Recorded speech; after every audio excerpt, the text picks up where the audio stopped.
Midlife crisis is like a perfect hero's narrative. You meet a character, you fall in love with them, they doubt themselves, they buy a Porsche, they fuck somebody half their age, and then they come out of it with a newfound love of who they were in the beginning, right? But I was 18 when I had my first existential crisis. That's a very different experience. Like, I can't afford a Porsche. They won't let me fuck somebody half my age. I mean, you wouldn't want to if they did, but it's nice to have options, you know? Anthony Junot is a hilariously real stand-up comedian and host of the Highbrow Drivel podcast. And for all you Londoners out there listening, Anthony is putting on a special encore at the Pleasance following a sold-out run at the Edinburgh Fringe. One day you're a student at a protest, and the next you're a 30-something middle manager who still doesn't know what you want to be when you grow up. The middle bit is a show about realising you've become an elder millennial. Check out the link in the description below for tickets. Lovely. So, hello everyone. Welcome to another episode of Chatter. Today I'm here with Ivor Cummins, who is a biochemical engineer and the author of the fantastic book Eat Rich, Live Long. Ivor, welcome to the show. Great to be here, Josh. No problem. So yeah, like as we were discussing, maybe you want to give people sort of like a brief rundown of your expertise before they start saying that you've no idea what you're talking about. I'm well used to that one. Nonsense. Put it with all the rest of the nonsense.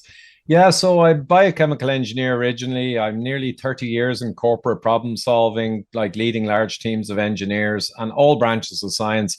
And the funny thing is, in that world, and it's a rarefied world because even amongst engineers, which are known as the problem-solving profession, I've managed large teams of engineers for decades. And, you know, there's only 10 or 20% who are truly gifted in technical problem solving, even amongst engineers, never mind amongst lay people. And the key thing for our world was integration. And the integrator was the most important person of all. And I was a kind of a manager of integrators. And the integrator has to know all the branches of science. And if they don't know them, they have to research to tie together a complex picture with many factors. You just simply have to bring in the experts as needed and integrate their knowledge into the big picture. So what I've been doing for 10 years now in the world of health, besides an enormous amount of research, and I have a few thousand published peer-reviewed papers on metabolic science on my hard drive, but besides that, I've built an enormous network of professors, doctors, PhDs in all of the sciences. And in the last 2 years, I've added a load of epidemiologists, virologists, and immunologists, including Professor Beda Stadler in Switzerland, who's a personal friend now. So basically, I've spent a career, and in COVID, the last 2 years, I've done the same, doing all the research myself and then bringing in experts as needed. That's my specialty. So when I form a hypothesis and check it against this worldwide network, I find any gaps or chinks that may not be entirely correct. I use content specialty people for those areas. And there's not too many, actually, because if you can interpret the published literature and you're an expert in all matters technical, you usually don't need a content expert too often, but it's great to validate. So that's the answer. That criticism is just absurd. Yeah, I think we'll get to that at some point in the conversation. So I guess that's the best place to begin is with your expertise, is with integrating like individuals' expert knowledge into constructing like a big picture examination of an issue. And honestly, through the entire pandemic, I spent countless hours wondering why on earth that wasn't happening at the highest levels of government. It was almost as if there was this like laser blinkered single point focus on let's do anything that might help at all to prevent the transmission of COVID-19. Now, whether those measures actually worked, we can get into. But like, why was there this like laser focus on this one tiny aspect of a pandemic when there was like clearly so many factors involved in like how it was going to affect countries, individuals, health services. Have you spoken to anyone that has a grasp of why no one came with your sort of expertise to governments and said, hey, let's look at the big picture here. Well, yeah, hordes of people went to governments and even early on got on the mass media explaining basic, simple realities like the infection fatality rate, Diamond Princess in February 2020. I had seen that. So in March, when they began to lock down, I just thought they're a bunch of idiots. I didn't realize how bad it was going to get. But there were hosts of experts. But as you're probably aware, they were pushed out of media and then they were censored in later rounds. So there was a rejection of rationality. I mean, that's the way I saw it. An absolute rejection of logic, ethics, science in a sense, and rationality. It was all rejected by the system. Now, you can argue, why did the system become completely psychotic? And I think there's no getting away from, I mean, I interviewed Professor Matthias Desmet on his new book, The Psychology of Totalitarianism. And we really went through how the whole of the world can go into mass formation, which is like a mass hypnosis. And it's kind of based on indoctrination and propaganda, which was 24/7 on the media. We saw that from March 2020. But also you can't ignore that it's not just random chance that everyone lost the plot. And we do know now, if I take the real first kind of crystallization of the problem, Bruce Aylward, who's senior director of the WHO, and he's direct advisor, I think, to the I was going to say Attorney General, but you know, the main man. And he was in February in China with the Communist Party leaders and the whole Chinese structure. And he sat on the stage and talked for an hour, mostly nonsense. But he showed the graph of China's Gompertz curve. We realized very quickly there's a Gompertz curve, just like Spanish flu, 1918, same thing. It's a seasonal virus, follows the Gompertz curve, comes back again later. And he pointed at the curve and he said, look what China have managed to do. So he pointed at something entirely natural that we saw replicated all over the world for the next 2 years. And he said, China did this. And then he said the immortal words, essentially, we will have to do this too, lockdowns and masks and things. So that was 100.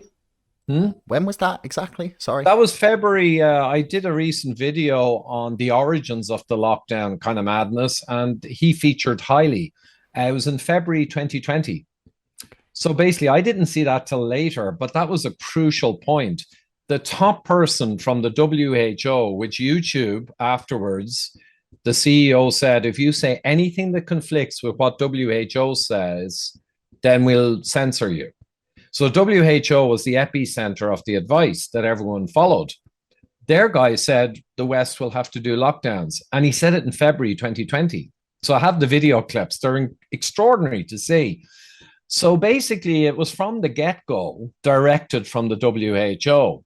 And then Neil Ferguson, famously, after Italy had a problem in north of Italy, I mean, they have profoundly low vitamin D in their elderly, and they often over the past decades have got massive flu hits in northern Italy. They also have an air quality problem. But besides all that, Italy lost the plot. And then Neil Ferguson in Imperial College has taken $300 million plus over 8 years from basically vaccine foundations like Bill and Melinda. I mean, they're not impartial. They're the opposite. So his nonsense modeling that was around 10 times more impact than the Diamond Princess cruise ship showed with the elderly people on it, February 2020, clearly it was nonsense, proven afterwards by Sweden to be nonsense. But he triggered UK then to put in lockdowns. And then an equivalent organization is that the MHRA, or I forget now, in America, working with them, did the same massive predictions for America. And America tripped like a domino. And then all the dominoes fell. So with the relentless 24-hour propaganda coming from all the media, I mean, it was kind of a fait accompli. A society cannot resist constant propaganda from every mainstream outlet round the clock. And the government and politicians can't resist it either. That's how the mass formation happened. Yeah, and I mean, there was definitely like a lot of fear at the time. Like I remember early on, like I had no idea. Like I was like, how bad is this gonna get? So I understand how people got to that. It's like the thing that confuses me, right, is not the initial reaction, right? It's not that like panic, because like, people fucking panic all the time, right? Governments panic all the time. Like that doesn't concern me as much as like what happened when, you know, people started going, hang on a second. Like once it was beyond a week or two and people started going, wait, like, is this really the best thing to do? Like if you shut the economy down, like isn't that going to cause even more wider problems and like cascading problems that we're now seeing with like excess deaths, the number of people not getting cancer diagnosis? Like what do you think it was that stopped that like check moment of rationale going, of where people signing like the Great Barrington Declaration? Like where were the governments, aside from Sweden obviously and like a couple of American states, like what was stopping the governments from going, okay, let's reassess here? Because that happened throughout the entire pandemic. There would be like new information or like new understanding of how COVID, say, was transmitted, and yet none of the policies ever changed. Well, because the policies were tops down, clear as day, from what I described earlier about Bruce Aylward, but all the way. I'll give an example. So we knew in the summer of 2020, we knew it was a seasonal virus. There was no question about that. It was clear as crystal. But in July 2020, the WHO came out with a worldwide bulletin, and it was covered by Reuters and others. And they stated SARS-CoV-2 coronavirus is not seasonal, right when it clearly was. So again, we've got this direction from the top that's completely the opposite of the truth. And in Europe, then suddenly, over a couple of weeks, mask mandates came out of nowhere, all over Europe. That wasn't an accident. I mean, no idiot politician sat down and says, I think now in the middle of the summer with the hospitals empty and the ICUs empty and nothing going on for a seasonal virus that's not going to have a resurgence till probably October, November, December, right, which is months away. And also the governments and those politicians were dismantling the Nightingale hospitals, and in City West in Ireland, dismantling all of the excess capacity they'd built at huge cost. So clearly they knew it's the middle of the summer. In fact, we don't even need any overflow capacity, right? So how did all of them bring in mandatory masks all over Europe in the middle of the summer? So it's not just stupidity. That came down from the top. Now, we can argue where exactly it came from. We'll never find out. But what's your sense? Well, they realized, I think, because in the summer, the hysteria was dying off in Europe and people were getting back to normal life. Economies were recovering. And that's not a good thing if you're running a pandemic business. That's a very, very dangerous thing, to have the pandemic fizzle out before you've got anywhere. In fact, you're 6 months away from the vaccines, which is the big profit generator from a pandemic. And here's the pandemic just fizzling away. So announce it's not seasonal, ramp the fear up in the middle of the summer, and bring in mandatory masks so that everyone knows there's something going on, or at least they think there is. Everyone wore them, right? Everyone put on masks in the middle of the summer when the hospitals were empty. They didn't even stop and think, well, maybe next winter, maybe, but why are you asking for masks now? People, I guess, are that, I won't be offensive. It's just crazy. So it came from the top, and you can argue your conspiracy, but at the end of the day, they realized then that the people, the population, were so incredibly naive and gullible that they could get away with anything. And that's why it's lasted 2 years. I mean, we know now, Ioannidis published in the summer of 2020, actually, the infection fatality rates. And rough and tough, he was zoning in on 0.15% in general, and well below 0.05% fatality for under 70s. And that agreed with Professor Levitt analysis from Diamond Princess. And basically everything lined up and triangulated. It was clear as day. And of course, when the data came out, there was less than 0.1% over the first full big year of the pandemic. So we know it's correct. That data was there, but no one would touch it because the system had already decided what was going to happen. Masks, lockdowns, and a holding pattern with 24-hour propaganda until the next phase came, which the big next phase was, of course, the release of the vaccine. Nothing was going to threaten that. It would have been an absolute debacle if the pandemic had appeared to have moved on before the wonder drug was ready. I mean, come on. That's just not going to happen. Yeah, because I like, correct me if I'm wrong here, but I swear I remember definitely Fauci and probably like Chris Whitty or Matt Hancock or someone talking about how we were gonna have like how the vaccine was already like in production or in like testing in like April.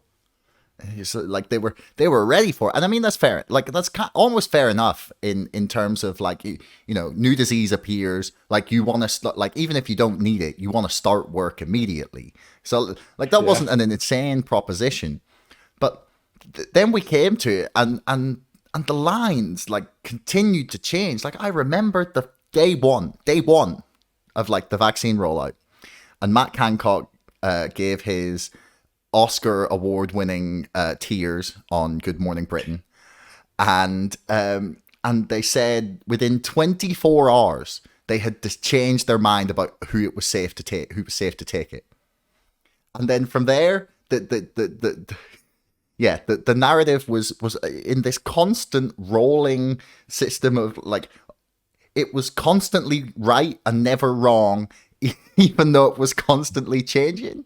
Yeah, I mean, it was completely absurd, Josh. And I watched it unfolding and just with amusement until it became so serious that it just wasn't funny anymore. But like, I mean, Johnson said, oh, I know, it was 12 million vaccines to freedom. Obviously referring to 70 million people in the UK. There's around 12 million older vulnerable who you could argue are affected a lot by COVID. So 12 million jabs to freedom. How did that become 70 million? Like basically going after everyone. It just made no sense. 2 weeks to flatten the curve. You could argue in an atmosphere of fear, you could justify that. It was ridiculous and stupid, but you could understand how people could do it out of the precautionary principle. But 2 weeks became 2 years. Like on every single front, even as the data became more and more clear rapidly, like by April, Woods Hole Institute, I released a paper they published showing there was no link between lockdown and outcomes of severity or death across 50 countries studied. They were the first out the gate, I think, 28th of April, 2020. And it was clear as day. And now we have around 100 papers showing the same thing. But no one cared. It was like it was set in stone. Essentially, we're going to lock down because we got to create a crisis feeling in order to have the wonderful solution that comes later. So we were basically running like a train on tracks, and the train just would not be allowed to come off the track. And that eventually you needed censorship at extreme levels because the train was rocking. And Great Barrington, the emails are released. You mentioned that. Within a day or two of Great Barrington, Fauci was emailing to others and said, we gotta put a cap on this. So they were actively conspiring. It is proven it was a conspiracy. They called fringe epidemiologists. They called Gupta, mathematical epidemiologist in Oxford. We got Stanford. We've got Harvard. Within a day or two, Google, you could not find Great Barrington for around a week on Google search. And then they backed down from that after there were complaints. But the whole organism, it's so clear. The organism will protect itself at all costs. Great Barrington came out. Think of it like super antibodies, worked way better than their vaccine, right? The censorship antibodies, they just jump in and kill it.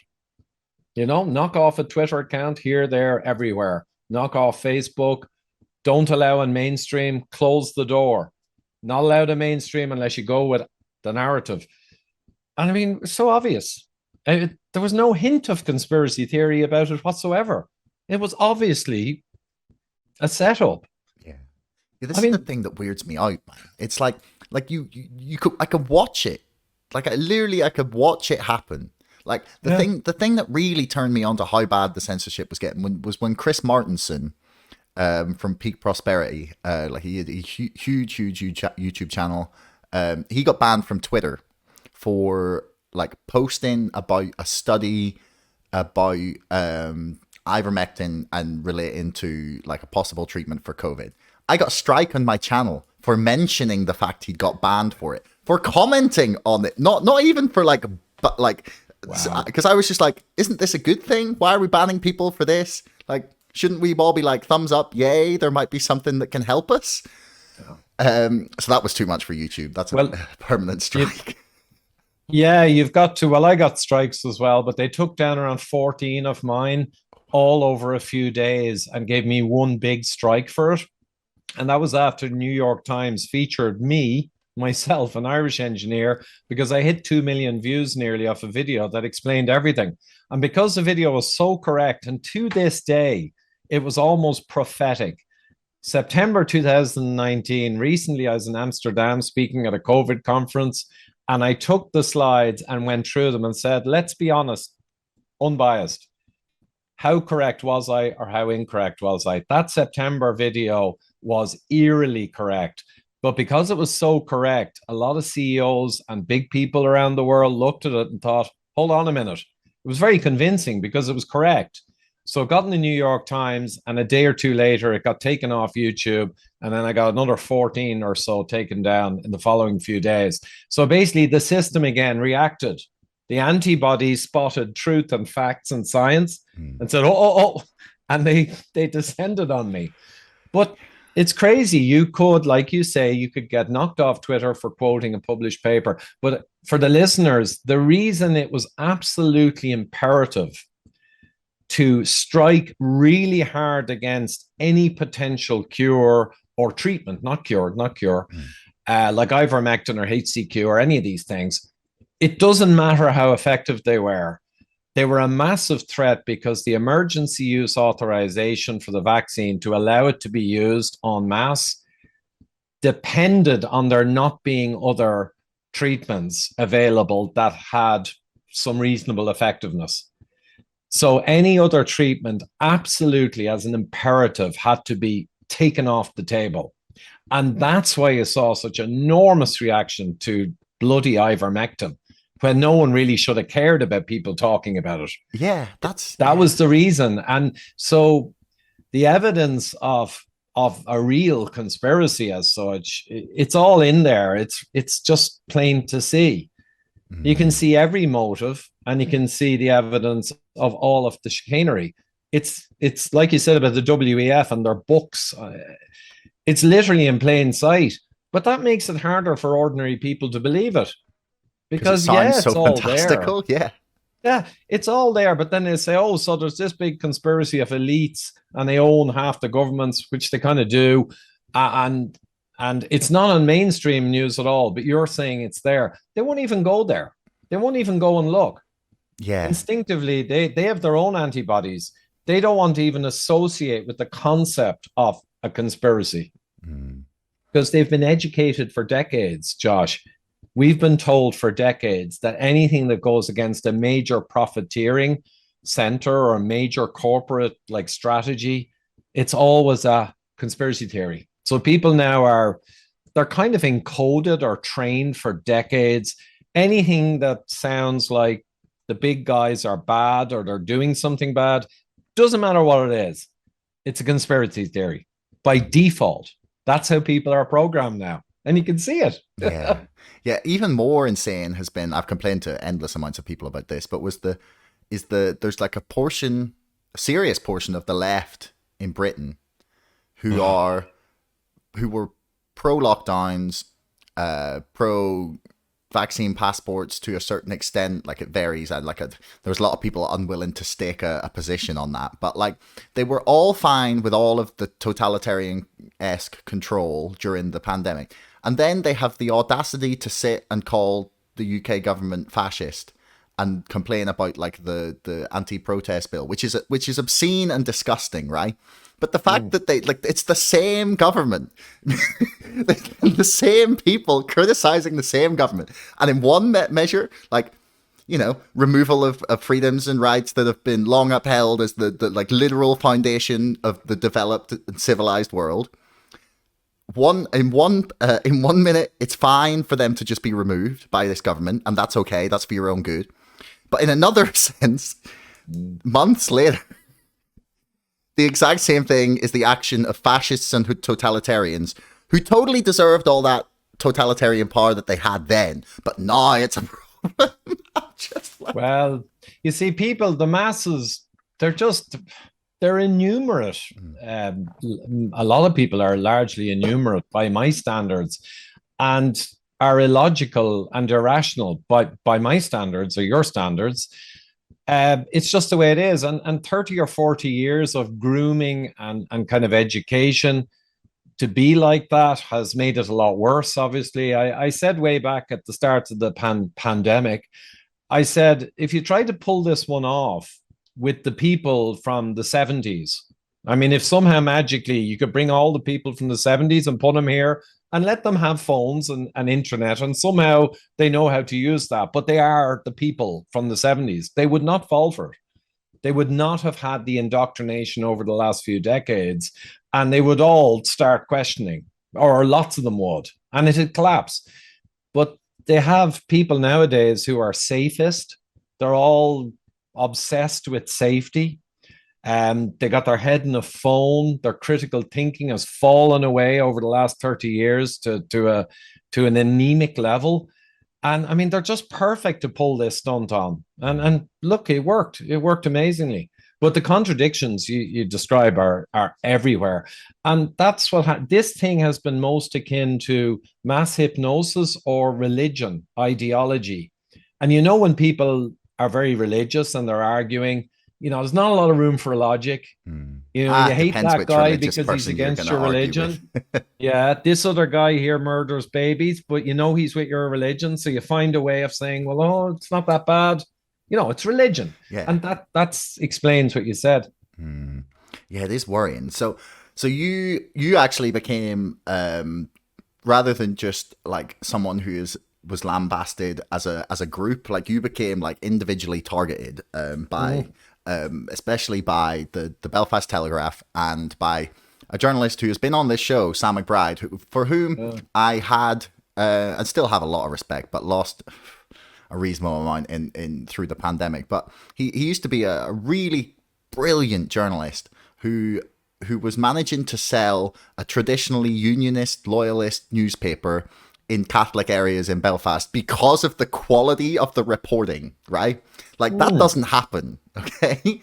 And then along comes COVID. There was a DUP, I believe it was councilor, who didn't want to take the vaccine, and then subsequently died. And you were singled out stunningly as being in some way like responsible for this death. I mean, like, what even goes through your head when someone accuses you of something like that? It was the height of absurdity, but I mean, just going through the data, and I didn't actually know the councillor, God rest his soul, from Adam. But apparently I had replied to him on Twitter, and out of my thousands of replies or tweets each month, they sent it, and I looked, and it was true. I had replied, but I didn't even take any notice at the time. So I had no connection of any relevance whatsoever to him. But he was following a lot of people who were anti-lockdown and anti-this. And at that time, I didn't even talk about the vaccine much. So it wasn't even a vaccine thing. So his decision on the vaccine, it was based apparently on his perception that he was low risk. Now, he was low risk. I said at the time, you know, if you say to someone, it's 1 in 2 million for you to die in a plane crash, that person could say to you, well, I know someone who died in a plane crash, so screw you. It's still 1 in 2 million. But yes, 1 in 2 million will. So the risk of a 45-year-old man, mid-40s, in Northern Ireland or Southern Ireland, was vanishingly low. It was 0.03. And then if you weren't comorbid, it was lower again. These are tiny risks. So this gentleman was correct. Now, it did come out afterwards that there was an autoimmune condition involved. And I can only say that because it was in the newspaper. Again, there was no autopsy. There was no, death cert, or I don't know anything about those conditions under which this poor man passed, but it's murky. And to connect it to me was pure propaganda. It was literally, now I had been through already a couple of months, which I had no problem with because I'm correct. I have a massive network I mentioned earlier. We may not be perfectly correct on every nuance, but we're vastly overwhelmingly correct on nearly every vector of COVID, especially risk ratios compared to the narrative. So I don't mind the attacks. But I got attacks on my professional societies, letters written to them, clearly coming from groups, 20-page PDFs catching everything they could say about me that was unethical. And I answered them all. An ethics committee sat and they all agreed with me. The engineering, project management societies, they all said, look, you kind of got to reply. I did reply, and they all agreed with me and threw it out of court. So that'll tell you something. All the technical societies said I was correct. That actually gives me quite a lot of hope. Well, the other thing, and I'll get back to the story though in a moment, I'll try and remember where I left off. But the other thing is, out of my thousands of doctors, professors of metabolic and health science over the last 10 years, the very top tier of those, if I take my top 10 best brains in medicine and health, they all 100% agree with me from day one. Now, many can't say it. They got to be careful, but they do privately. And my corporate top tier of technical people, I am talking the rarefied top level technical masters. Guess what? They all agree with me too. Offline, because they can't publicly say it because they're in corporate jobs. You know the story. But that's it. But back to the other incident, unfortunate incident. Yeah, I'd have been attacked left, right, and center. So when this happened, I mean, I just said, okay, the Belfast Telegraph has been handed that story by the group, probably in the UK, who have been after me for 3 months. They've probably handed a potted, suggested story.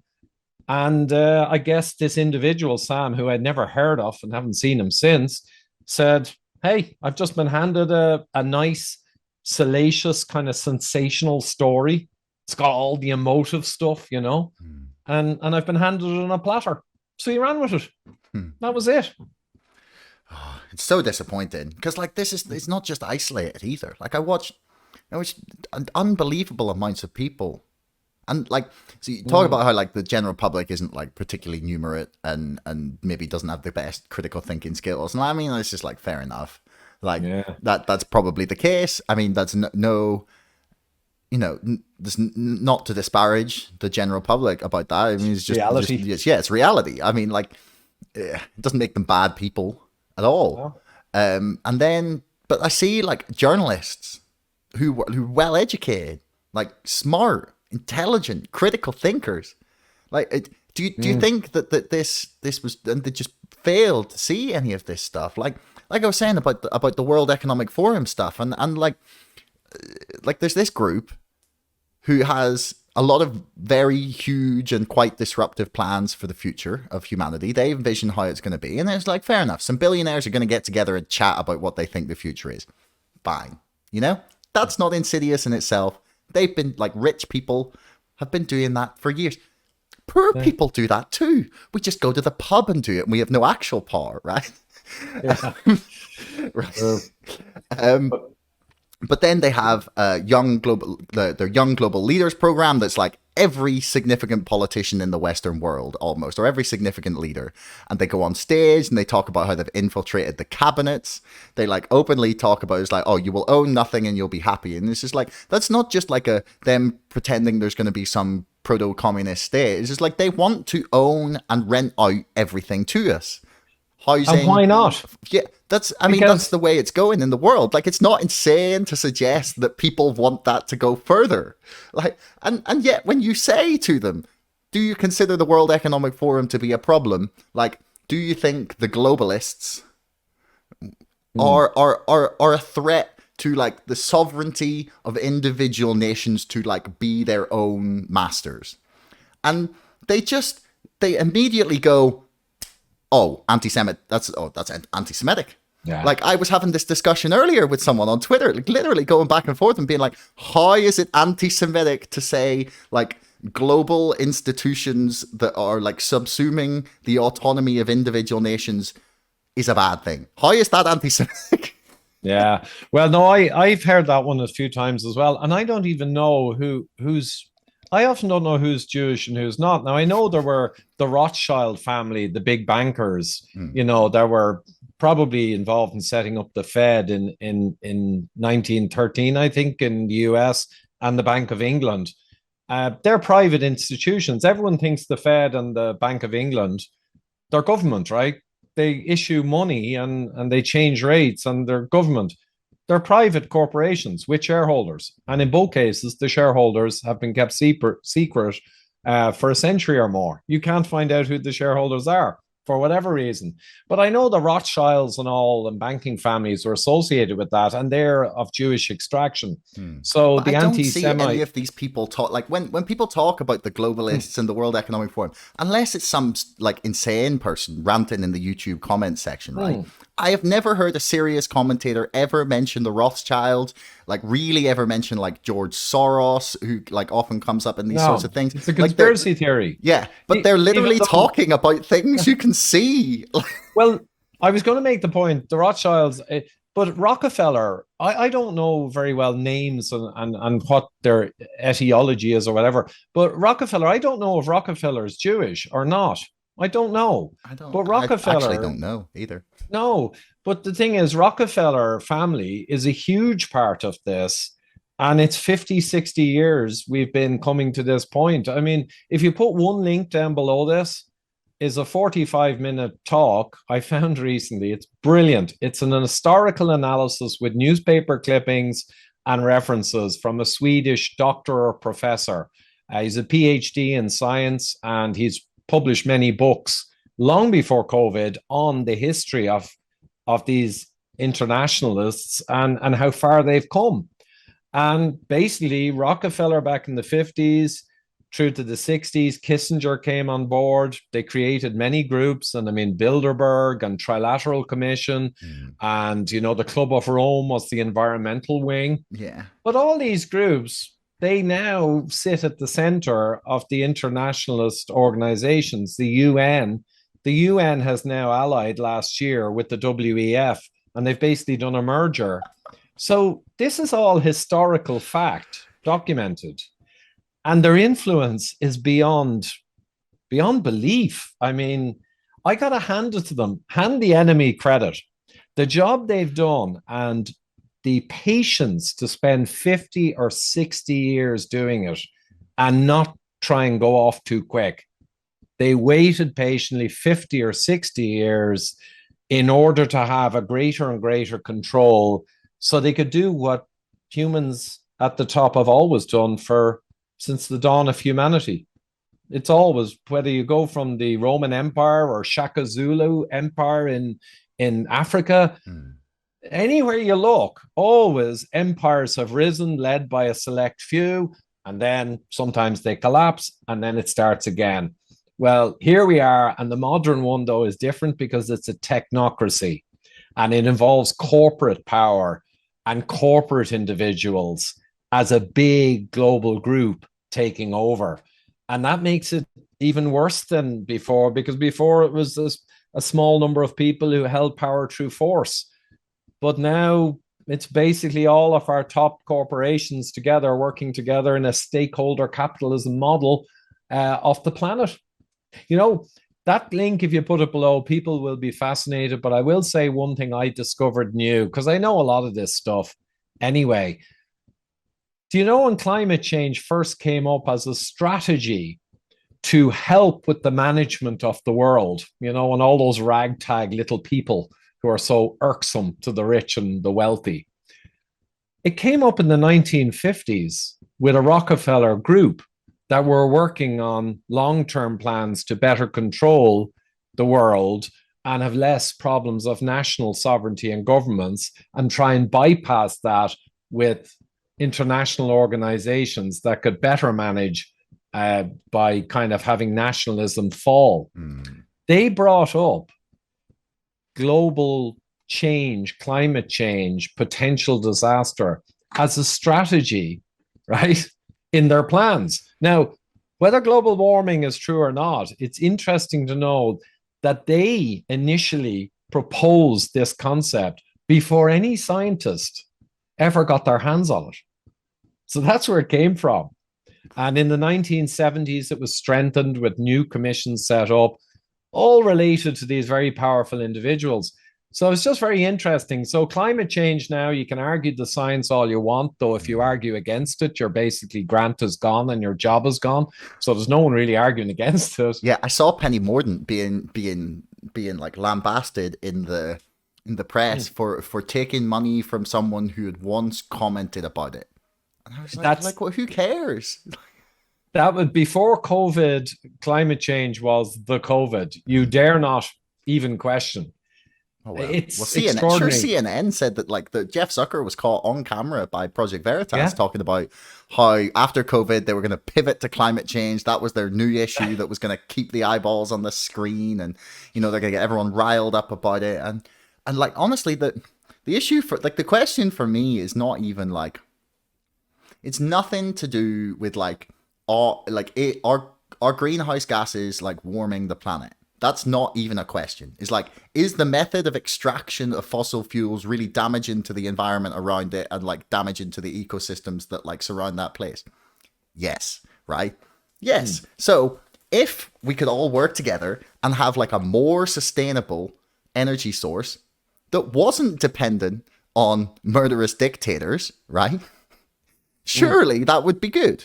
And then the problem is it comes packaged, unfortunately, due to this fucking system that's been set up, and the World Economic Forum and all of these like global groups who are banging on about like carbon credits and like limiting people's carbon footprint, and like all that it comes wrapped in is this package of control that comes along with like the social credit system, the central bank digital currency, like is all of these forces like converging. And it's like, can I opt for like clean, sustainable energy that we find somewhere nearby to us that just doesn't mean that we become slaves to the technocracy? Well, can I have that? Unfortunately, the slave side of it kind of is the product that's being sold. The climate change is the mechanism or the method to get to sell that product. And that sounds conspiracy-like, but I mentioned earlier Rockefeller and all these powerful groups were the ones who initiated the climate thing. And by God, they sold it hard over decades. But the interesting thing is they're big oil families, Exxon, and they had the prince was or princess of Denmark, who's the big Shell owner. They entrained her. All the individuals involved, going back to the 50s, 60s, and 70s, they published book on saving the planet. It all came from big oil and big wealthy families. That's the irony. Like the fossil fuel industry is the biggest funders of the green movement, as far as I'm aware. There's a lot of that there. And if anyone thinks that's a conspiracy theory, by the way, go and fucking read Naomi Klein, like a hardcore left-wing, like brilliant journalist. And she writes about this in her 2007 book, This Changes Everything. Like she says it. This is not like some right-wing nutcase thing. It's documented. And if you put the link into the Swedish doctor or professor, he goes through it all with newspaper clippings, with the books. He's got all his references. No one can counter it. That is the genesis of all of this. You can argue now how correct the science is. You can debate the data. But at the end of the day, you've always got to look at where something came from and question motive as well. And it came from big oil barons and all of that ilk. That's just the way it is. That's where it came from. So I think, there's a problem with running out of oil, maybe, and there's a problem with general pollution, and there's a problem with billions of masks in the sea. I could go on all day, but we're not really attacking that. We're attacking a trace gas in the atmosphere, because that's what can be pushed back on everybody. And interestingly, even fossil fuel people are getting off the hook because of the credit system. So that's a kind of a shell game. And where are they putting all the heat? In the recent Scottish, or last year, the Scottish climate thing, the first announcement they came out with was around cow burps. So they've got this size of a problem if CO2 is a problem, or methane.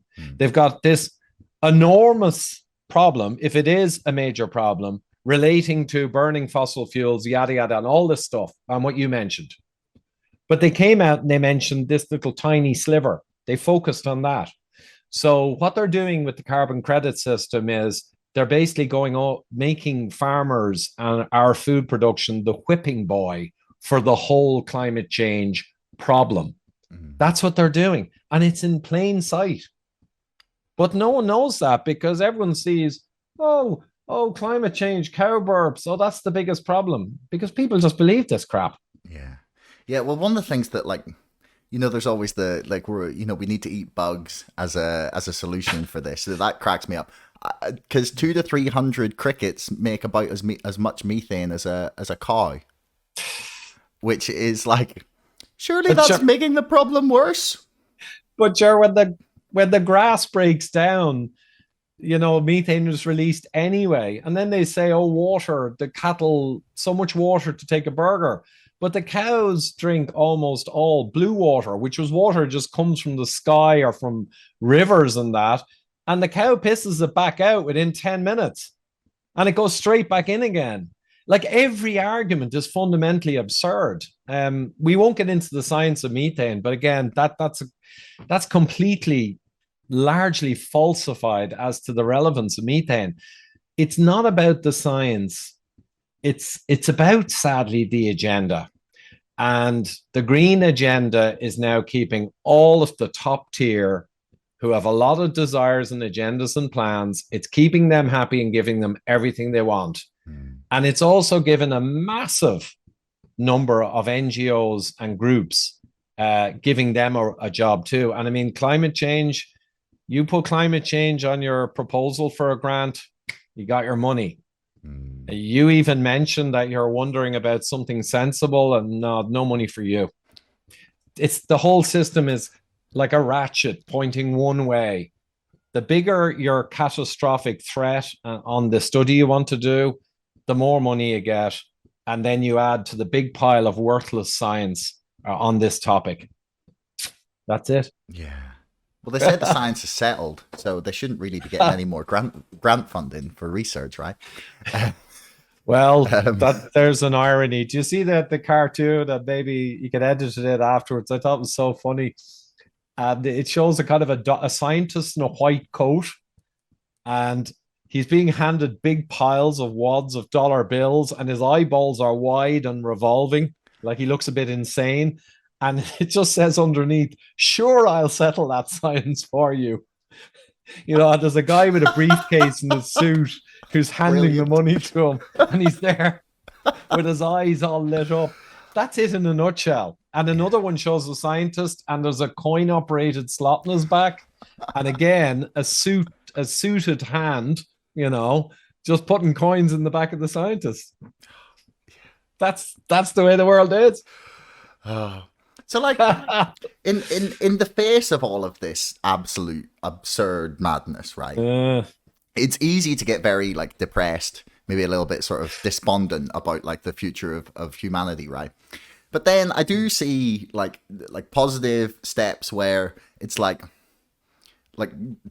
small corrections, of course, of what's happened over the past couple of years.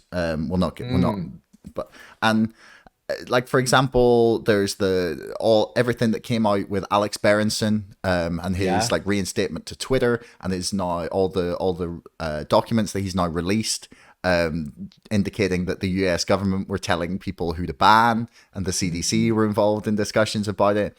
There's been there's like court cases, one being filed by I can't remember the name. It's like the new ACLU, basically, like the people who are attempting to sort of take what the ACLU is meant to stand for and And like start again. It was And there's Fool Mitch, the German guy. I don't know what happened to him, but I believe he's working away. But they're up against it because really the courts and the links to the United Nations, like when the WHO drove this madness, the WHO is only a small chunk of the United Nations, the UN. And the UN, it's basically written all over their charter. So if you beat the WHO pandemic treaty that's coming up, it was pointed out that then the UN will just bring in stuff. And they're much bigger. And the legal structures, you know, we saw anyone who went against lockdowns and brought a case, the judge just threw it out because the judge just knows what the narrative is and just is not going to allow a case to win that will reflect badly on him or her. Yeah, interestingly, actually, New York State a judge just ruled, I believe today, that all of the state workers who were fired due to being unvaccinated should have their jobs reinstated, and all of the months that they have since then back paid. Yeah. So decisions like that give me some hope. Yeah, no, I think in fairness, and then as this gets more and more insane, and I think in the last 12 months, you started off with a relatively small percentage of rationalist critical thinkers, instinctive critical thinkers who spoke up against this.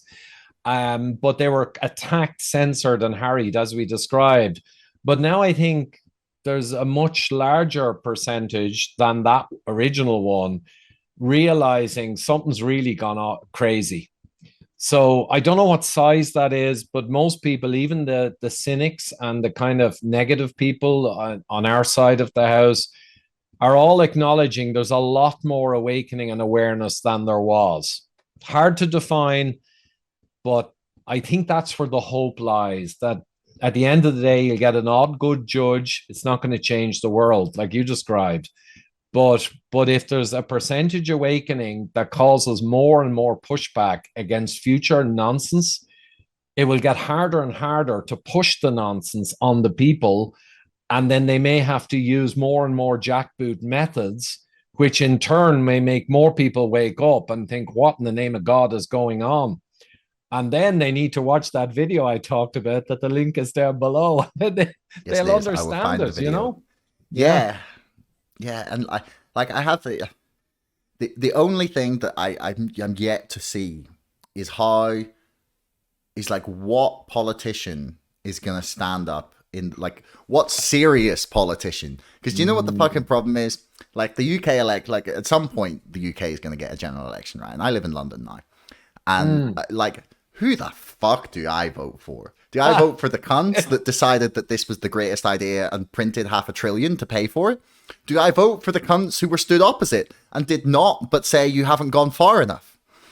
Like, wow. You know, do I vote for the Green Party who would normally be would have previously been my go-to, but they were just as hardcore as the opposition? Yeah. Like, the only serious figure I've caught, like, not even serious, the only figure saying no to this was fucking Lawrence Fox, and I don't want to vote for Lawrence Fox. And I met him at one of the events, and he's great fun, and we had some beers in the middle of the day, went up for lunchtime pints. I recorded it.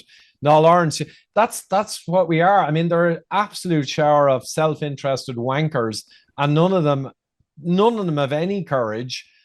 And to be honest, even if they had courage, they're probably right to not bite this one off, because they'll just get ridiculed and abused like everyone else.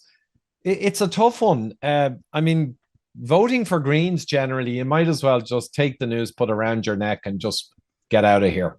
Because Greens, I used to vote for Greens because of my disgust at the other main parties around 10 or 15 years ago. Yeah, that's how it always went for me in Northern Ireland. Yeah, I was just like, fuck all these other people. Now I'd spoil the ballot. I mean, because the Greens has got these ideologues. They're either utter idiots, like Ireland's Green Minister is now the Minister for the Environment and Energy. And the guy is a no-brain. I mean, a lot of the politicians are smart. Like Leo Varadkar, our kind of Prime Minister a while back, you know, is a cunning guy, but he's a WF guy, right? But the other guy, the Environment and Energy, he's just thick. you know?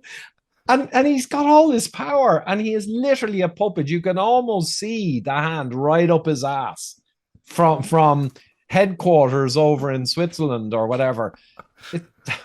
It's just disgusting. I mean, Yeah. Well, I mean, we had just had a very similar sort of choice in the UK. It was like we just got rid of the idiot in Liz Truss.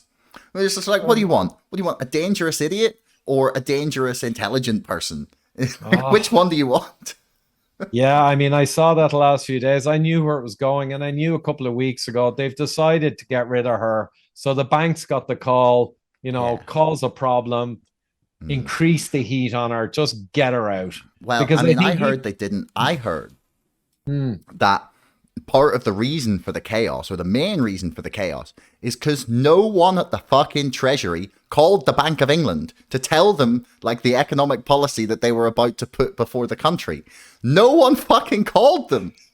Like, that's the level of incompetence we're dealing with. Yeah, well, no, I mean, we won't get conspiracy. Or someone interrupted the call and made sure it didn't get through. So no, look, I think they're really that's. It was there. Okay, well, never attribute to malice what is probably stupidity. You're talking about a nexus, a synergy of utter stupidity and cowardice mixed with genuine malign intent from key players in the system. Put it together, you got a Shakespearean scenario. It's just the perfect tragedy. That's what we're living. But to your point about getting hopeless, I've always said, and more I have to tell people, Stoicism. It was a huge part of the great religions, and it's hugely important. And Stoicism simply is, it's not you throw your hands up, oh, there's nothing I can do, hopeless. Stoicism is just simply not worrying or getting wound up about what you cannot change. You accept what you cannot change, and you keep performing to the best of your ability with what you can influence. So I've done what I could in this utter clown show, corrupt clown show. I've done what I could, but I never worried. And I even say to my wife, who sometimes gets despondent at the madness, and I say, put yourself forward. This is a cognitive psychotherapy trick. I used to help people, teach them cognitive psychotherapy. You put yourself forward to the worst case, project yourself forward in time, and allow it to happen around you and observe it and come to terms with it. So project forward, they get digital ID. We're all, your card won't work because you used too much diesel, you ate too much meat. Project yourself forward where they actually win, and they've got essentially a glorified ant farm in the West. That's kind of what it would look like. And you have to keep your head down or you will be nobbled.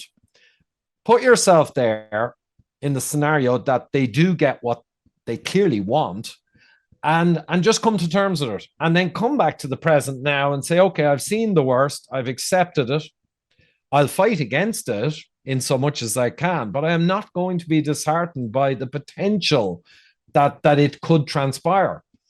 That's fate. I'm not going to get wound up about fate. If I find out an asteroid next month is going to hit the planet, in some ways it wouldn't worry me too much because there's nothing I can do. Therefore, I just make the next month the best it can be. That's Stoicism. I think everyone needs to get it, especially on our side of the house, where we're looking down the barrel of a lot of guns from these rich, evil bastards. Yeah, you see, that's why my ultimate get out plan is Texas, because I believe that will be the last holdout. Florida, maybe. Or Florida, yeah. Would be good, yeah. DeSantis. Oh, hero. Yeah. Yeah, I mean, he says some things that are like a bit controversial, and I'm like not 100% on board with. But like in the grand scheme of like what he wants, it's just like, so he just didn't want to lock you in your house and take away your rights. He's like, I'll take that. I'll take that. Well, I don't follow American politics. I've mainly focused just on these matters close to my heart. But on lockdowns, he brought in Professor Levitt, Professor Bhattacharya. I interviewed in London a couple of months ago, and Kuldorf. He brought in the best in the world when everyone else was censoring them. And he looked at the data. And remember, DeSantis is not a Marine. He's a Green Beret or a Navy SEAL originally. I mean, that's a real man or woman. I'm not being sexist here, but come on, that's That's kudos. And he has an MBA and other degrees. So he's not just a Trump. I mean, you can see the way he speaks. Yeah. He's super smart, bought in the professors, no lockdowns, no masks. He famously when he went in, there were people behind his big speaker or his microphone. Yeah, and they were wearing masks. Yeah. And he said, you can take those off. He said, I don't watch that COVID theater. He's honest. And on mandates for vaccines as well, he overruled them. And he kept schools open. I mean, on all the important things of our era, he's been incredible. Now, if he has other political views, I might not be as much aware of, but I don't really care, because COVID represents the battle of our lifetimes. And look, if someone's perfect on COVID and everything relating to it against globalists, I'll forgive them quite a lot. Yeah. Yeah, so would I. So on Stoicism, just before we wrap up, on Stoicism, if people want to like listen to more stuff, I have an interview with Jonas Salzgeber, who is the author of the Little Book of Stoicism, on this channel. So I will stick that in the description for people alongside the video of the Swedish PhD, which I hope you will send me the link so that I can stick that in immediately as well. After this. Yeah. So anyway, Ivor, we smashed past an hour. So thanks very much for your time, man. It's been a great chat. Is there anything you want to point people towards, like Twitter, other things? Well, you know, @FatEmperor, Twitter handle, and YouTube. If you Google Ivor Cummins, Google still allows you to find me. You'll see the YouTube and the Facebook and the Twitter up the top of the page. And one last little link. I went to the trouble of compiling a white paper in draft form, and it just exquisitely proves with references how the lockdowns were utterly ineffective. So I might just put a link to that download PDF. I'd love people to share it and ask their friends to say, well, okay, you read this and tell me you believe lockdowns were great. I think it's a useful little document, but that's it. We'll go with that. Brilliant. Yeah, man. Thanks very much for your time. I'll stick all the links for everyone in the description below. Good man, Josh. Catch you next time. Hey, everyone. Thanks for making it right the way to the end of the podcast. I love that you tuned in this long. Do me a favor, hit subscribe, because 80% of you bastards are not subscribing, but you're watching my videos. See you next time.